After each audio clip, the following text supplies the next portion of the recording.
As mentioned by Barrister Abobala in a communique he sent out when President Paul Biya appointed Madame Monique as a member of the Constitutional Council, this is how I wish, and I have been praying that we should rise up to defend the future of our democracy and the future of our country, Cameroon. To me, I am totally against violence. It is not part of me, and that is why I keep on condemning the military solution in southern Cameroon. So to me, the way to go about this, I have mentioned in several of my videos, but I want to explain it a little bit detailedly, that the whole issue is that Cameroonians need to sacrifice 2 or 3 days. It is a sacrifice for us to do this. That we all sacrifice 2 or 3 days, all Cameroonians, all 30 million Cameroonians, say decide today that they will not go to work for 2 days. They will not do anything for 2 days, but they have to go out, either dressed in black or any attire, sit in any square or any route, blocking circulation in Cameroon for 2 days, raising our hands up, do not hold anything. That they would name it as a weapon. Do not. You just come out empty without holding anything, but sitting on the floor. Do not fight the military. Do not do anything like trying to. We just come out. Those, whether you are in a village, you just stand, go out at your square. All of you sit there, raise your hands up. Whether you are in Douala, look at the street around you. You people go sit there very early in the morning. That no circulation. Administrators in Yaoundé, they will not have any route or any means to go to their offices for 2 days. And all we will be saying is, we raise our hands up, calling on the CPDM regime to stop, to resign from power, meaning we are calling as a country to abolish the party, that we do not want the party again in Cameroon, because the whole issue is not President Paul Biya. Yes, President Paul Biya is the head of the wickedness and the calamity in Cameroon, but the whole issue is that he has constructed a system, established a system in Cameroon that is 100% corrupt, and whosoever taking power in Cameroon will keep on protecting the few 5% Cameroonians who are benefiting from the taxpayer money. That is the whole issue that I prefer to, that if we do this, that is why we call civil unrest.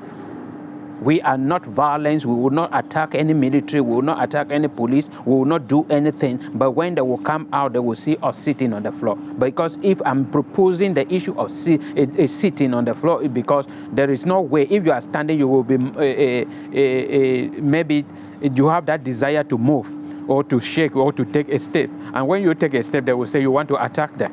No, we have to sit down and raise our hands up, blot all circulation all around Cameroon for 2 days, and President Paul Biya and the entire CPDM will resign, the government, the regime in place.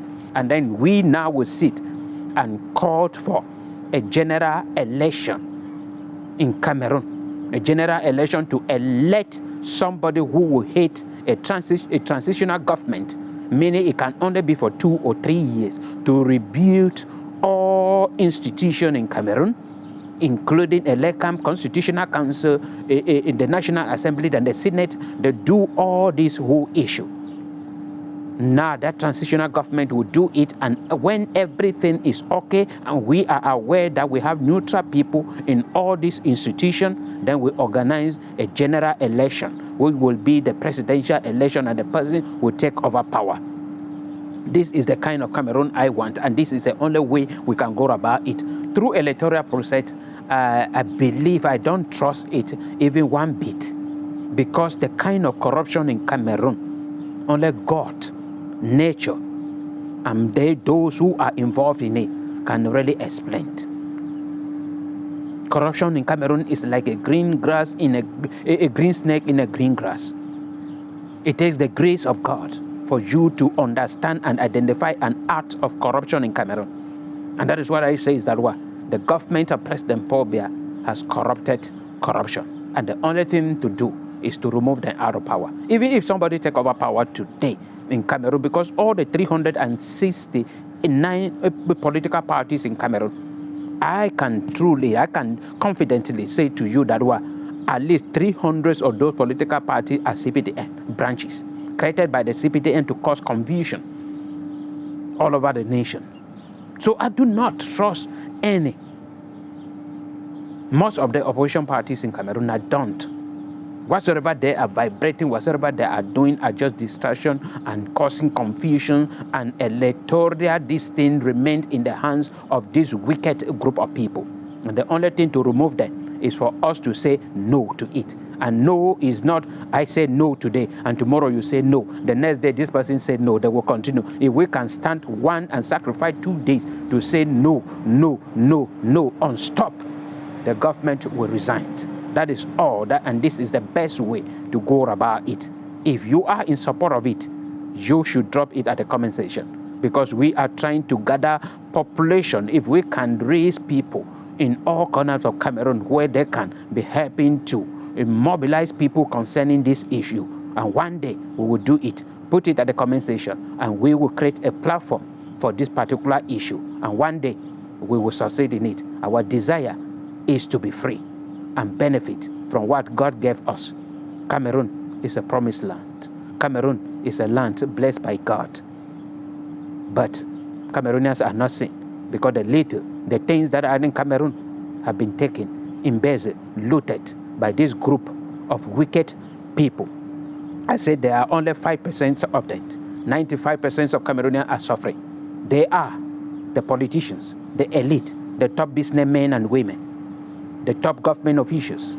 These are the people, the traditional rulers. These are the people benefiting from the taxpayer money at the detriment of all the 30 million Cameroonians. They care less about us. They are living in different Cameroon, secure. They are totally secure, while we are living in insecurity. They have a constant flood of drinkable water, in which we are dying of cholera every day. They have constant flood of electricity, in which we are sleeping in darkness and living like elements. They have route. If the route is bad, they use a helicopter to travel from one place to another.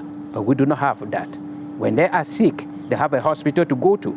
Europe and other places, their children are in different countries schooling, while we are here. They are draining our brain and frustrating us every blessed day. We do not have a hospital to go to when we are sick. When we are sick in Cameroon, the chances of you going to the hospital and returning back home, not going to the hospital, the probability is nearly zero. And this is Cameroon for us, and we are the only people to arrange this and fix things around. So if this is our first time on TFA Talking Point, please subscribe to our channel and also share this video. Thank you very much for taking action. If you are prepared, we can start a platform today. Drop it at the comment section that you are prepared. And I personally will give my telephone number to you, and we will start something.